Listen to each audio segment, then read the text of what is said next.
Okay, so one of the first things we're going to do in the lab is we're going to take a safety test. And in the files page on your Canvas dashboard of your course homepage in Canvas, I have this document, which is the Santa Ana College Manufacturing Technology Department Machine Shop Lab Precautions for Safety. So if you can, bring this up and you can either listen to the audio or have on a split screen within Canvas or like on your phone and on a computer, and we are going to go through this in this video demo of the lab precautions. So number one, we're going to do eye protection is so key. So whenever you're in the lab, you're always going to have eye protection. Most people some people have glasses. I'm wearing glasses now, reading glasses. And if you have regular glasses, for the most part, they should be fine. I'm going to have a separate video that's going to go through all the other tools we're going to buy, and that's part of what you buy for the machine shop lab. When you're in the lab, always wearing safety glasses. The one thing about safety glasses is it's really key to buy a pair that it fits really comfortable. It's one of those things you probably will need to shop for, and you'll definitely have a better shop experience if you have safety glasses that fit really well. And then the second thing is make sure you keep them clean. So you might want to have a little, use your shirt or whatever, or at least start the lab off making sure they're really clean. If they're really clean, they're light, they fit well, you'll get used to wearing them, and that does promote safety.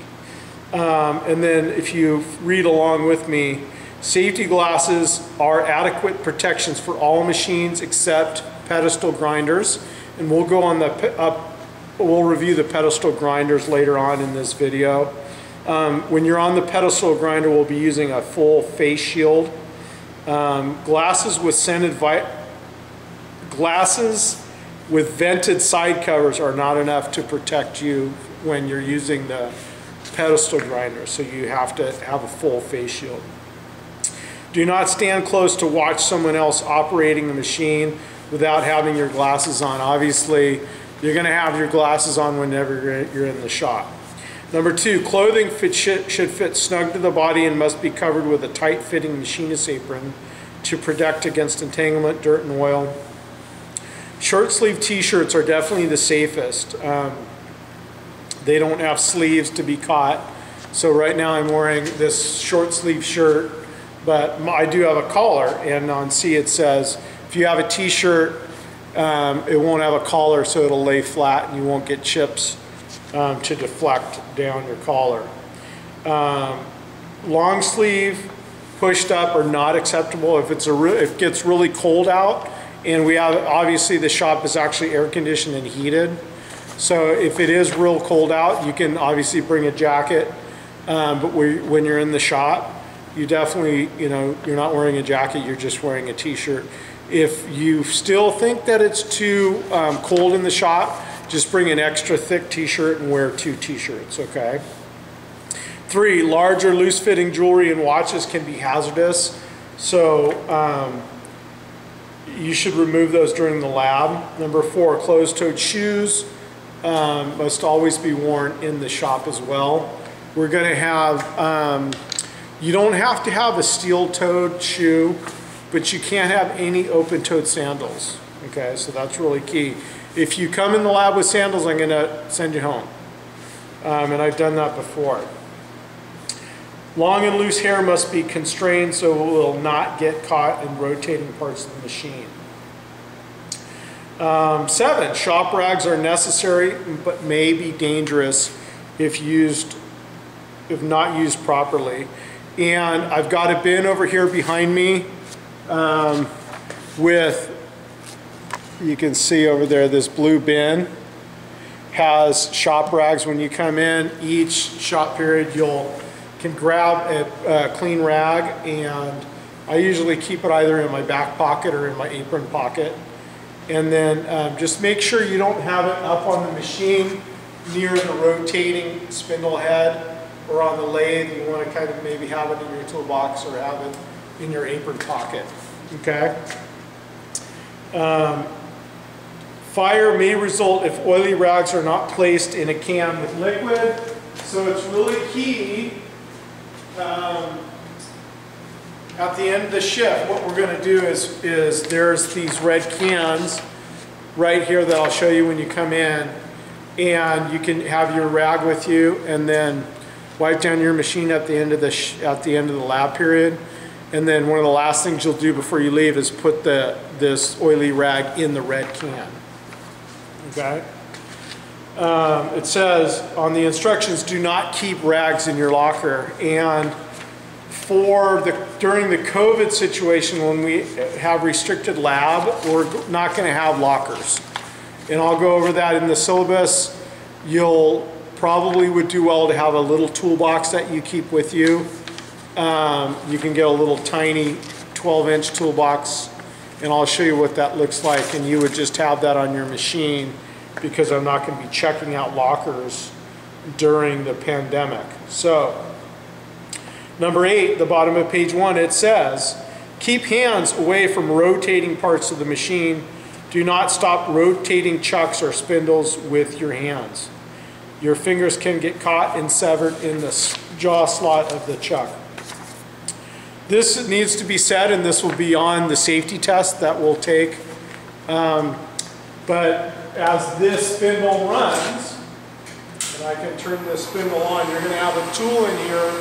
Just make sure you're not, if you turn this off, we're not using our hand to stop the spindle while the spindle's running, okay?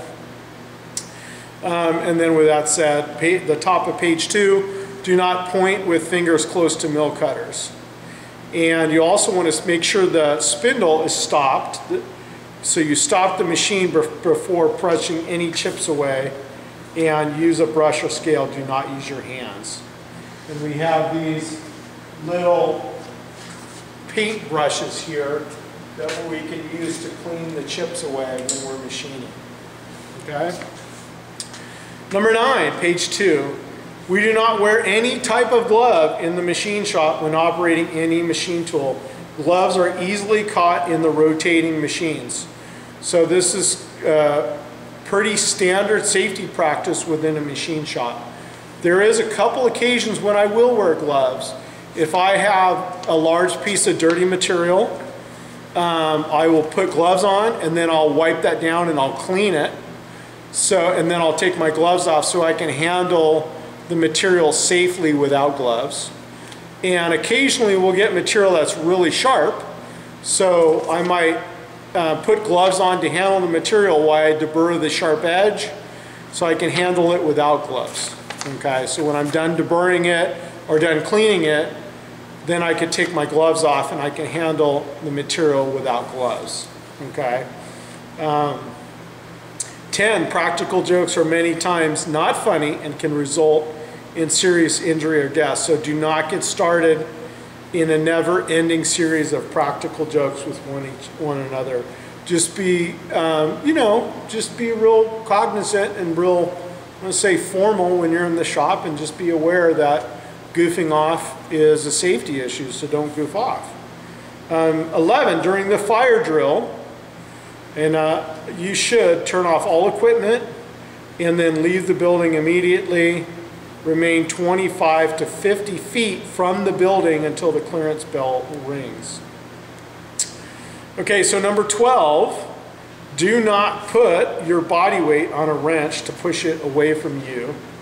And I normally demonstrate this, but if you are turning something, let's say I'm turning a bolt, I would want to turn the bolt with my weight towards me instead of the weight away from me, because if my weight is away from me, then I could slip and be pushed into the machine. So that also will be on the safety test. And then it goes on below 12, it says adjustable end wrenches, which we use quite often in the shop, but must be adjusted to fit the nut properly each time. And I'll demo that, although it will be on the test. I'll demo how to do that went on our first lab time. Okay, I'll do a quick review. Even though we are going to take a written test, I wanted to have a video, a demo, so we didn't spend time during our precious lab time to go through this. And then the open end wrench is designed to be rotated so the heavy pressure is towards the short jaw. The wrenches with worn or sprung jaws should not be used. So any hand tool, if you really need to kind of look at your tools before you use them, and this applies to everything, your end mills, your hand tools, files. Make sure that those are in good shape. So number 13, be sure the file you use as a handle. And so that's in our shop we actually do pretty well. I've never seen a file in here without a handle, but occasionally they do come out. 14, do not carry sharp tools in your pockets. 15, California state law forbids explosives, firearms, and ammunition of any kind on school property. Do not machine, make, or repair any firearms or any weapon, any type of weapon in the machine shop, okay? Number 16, consider the safety of others when operating any machine tool in the lab. Safety of others and consequently safety for yourself is an extremely important factor to maintain a safe environment. 17, do not use any power equipment, electrical, gas, or air driven in the shop unless I'm present. So this is kind of an OSHA regulation, and it's another one of those very important safety rules. That is, it's really important that when anything power-driven tool is being run, that there really should always be 2 people present. But in the case of a student and a teacher, the teacher must always be present. So that's really important, okay? 18, do not attempt to repair a damaged machine unless it's under the direct supervision of the instructor. Number 19, machine tools, hand tools, or electrical equipment which need repairs or adjustments should be brought to the attention of the instructor. So this is also really key. So if this switch is not working or it's loose, if there's any other thing that seems out of place or that you're not sure of, please let me know, because that could apply to obviously the next class or the other, it might be an issue with some of the other machines that I'd have to check, and it's definitely something we can look at together as a class, and as a student I can, part of working on machines is keeping them operational as well. So number 20, do not adjust or repair electrical equipment, tell the instructor, and let him repair or have it repaired. So that's another, occasionally there's electrical issues with some of the switches. Please bring that to my attention. All lubricating in the machine must be done before you start your setup, and so that will be on the safety test. So if you remember, each machine has a lubrication process that we'll be doing at the beginning. It's always done before. 22, I have what's called bench vices, and there's one right here next to where the rags are, where that blue toolbox is. There's a bench vise there, and it has aluminum jaw caps that we can put in there to protect some of the softer metals as we're working on them. Sometimes you'll see me use them on certain tools when I need to get certain tools apart, okay? And then use care in selecting the correct oil for the specific purpose. The red cans, and these are on the mills and the lathes, the red cans signify cutting. These are, this is cutting oil, and they're bad on the bearing surfaces. So we would never use these as lubrication. We use them only for cutting fluid on the cutters. The yellow cans, which are only on the lathes, are for the bearings for the lathe ways. And compressed air, we do have compressed air on the CNC side, and I'll show you that as well when we get in. We really don't use it on the conventional machines. Occasionally, if we need to clean something out real quick, we'll use it maybe a couple times a semester, but it's not something we use daily. So just keep in mind, compressed air is something that you got to pay attention to, because foreign material blown onto the skin can cause sores. It can get under in your skin and cause lacerations. And of course, you always wear your glasses when using air blasts to clean machine or parts. And then do not direct compressed air towards other people. And then also, you don't want to be using compressed air towards